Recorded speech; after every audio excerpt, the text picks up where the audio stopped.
So, there's a lot to digest from this episode.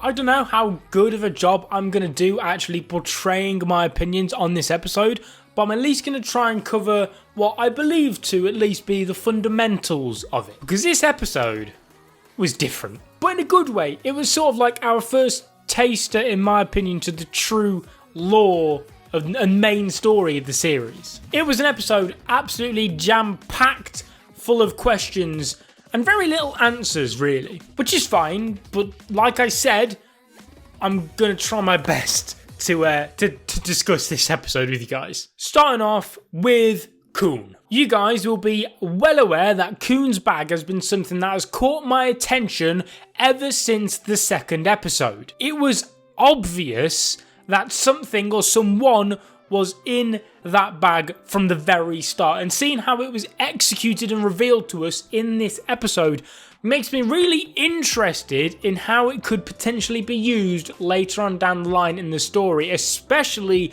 when other characters have already sort of come to grasp on its abilities. Next, we've got that crazy girl from Rachel's team. Forgive me, I don't actually know her name just yet. I don't know if it was actually revealed to us in this episode, but I don't really want to go searching it up because God knows what will get spoiled for me if I start searching up Tower of God characters. But she is scary, man. She is nuts.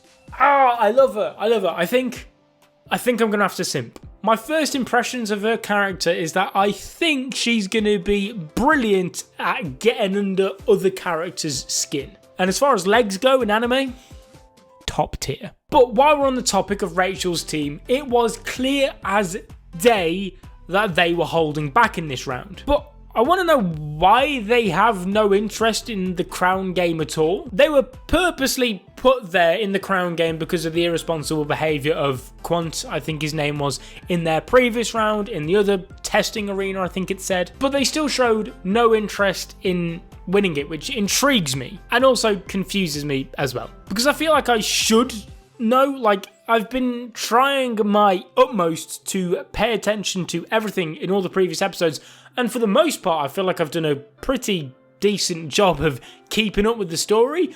But when it comes to Rachel's team right now, they're so shrouded in mystery that I'm not quite sure what the goal is right now for Rachel's team and the administrators.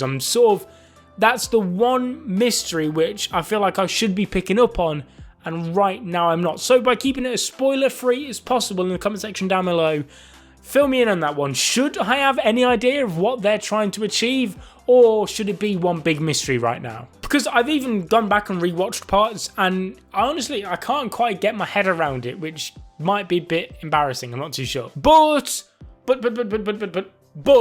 just like I said last week, I could foresee a situation as to where Bam's personal goals get in the way of the team. Then, Bam! What do we get this round? Well, literally, Bam. We get Bam. He costs his team the crown game. Bam costs them the win by protecting Rachel. But the more interesting thing is actually what happens next after he does protect Rachel, because you've got Bam, firstly, just transforming completely into Shinsu, apparently. Again, another instance where I have not got a clue what is going on. Obviously, for this one though, I can feel safe to say that I know I'm not supposed to right now. But it does interest me, because if you remember to my last video I did on Tower of God for episode 4, you'll know that I said I'm not overly interested in Bam's character right now. I think there's a handful, there's at least I think 5 other characters that I find more intriguing than Bam. I personally thought he was a bit soft and a bit boring, and I couldn't foresee him going far in the tower as he is right now, which makes me think he's definitely going to get a huge shift in character at some point. So I feel like in my head I'm already predicting that, and therefore I'm struggling to get attached to the current Bam, because I'm almost certain we're going to see a completely different Bam at some point. Hopefully by the end of this series, that'd be an insane cliffhanger if something like that was to happen. But I do think we actually saw a glimpse of what a future Bam could be like in this episode, because if you just see him right here, like the cold-heartedness in his eyes are clear as day to see. There was a ruthlessness about Bam for a moment in this episode before he was stopped. Honestly, I just need Rachel to just hurry up and betray him, because although this episode did actually do quite a good job at making me think, oh, you know what? Maybe she's not too bad. She's worried for Bam. She's protecting him. Maybe I've been overthinking it this entire time. But then I remember this. Now, I may be looking way too deep into this, okay? It may be nothing. Obviously, don't spoil for me in the comment section, but I can't help but think that this effect on the transition for Rachel was done on purpose. Because I noticed over the last episode or two in this episode that Bam's weapon has this symbol on it. I presume the other 13 weapon series do as well, but I'm not too sure. Right now I'm focusing purely on Bam's. But it's 3 eyes. And what does this transition scene give Rachel? A 3rd goddamn eye.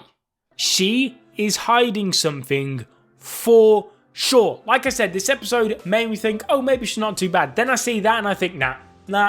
I'm falling for it. I'm falling for it now, just like how Bam did, but no, I'm back on my fuck Rachel train. I don't want it. I need her to betray Bam so that Bam sort of grows up soon, but at the same time, I need Bam or just someone to just absolutely wallop Rachel for me, please. Anyway, last thing I want to comment on is this guy, Urek Mazino. I have no idea what I can realistically expect from this guy. I don't know if he's going to be an ally or a foe. Maybe the main antagonist of the first series. I'm not too sure. Because I'm not too sure really how antagonists work in this Tower of God format. Because technically, by definition, every single team is the antagonist. The main overall antagonist of the entire series, I presume, will be Rachel and her team and her higher-ups, whoever they are. But usually you sort of get like that starter antagonist. Hopefully you catch my drift there.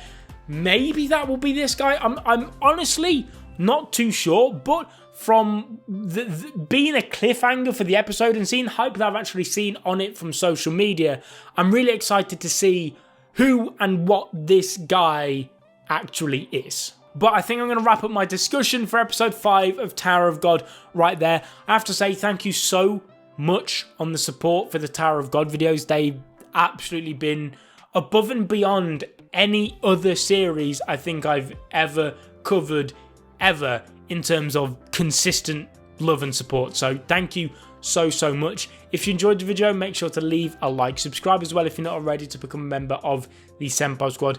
Get down in the comment section down below and let me know what you thought of this episode. I'll be seeing you guys in another video very soon as always, but until then, peace.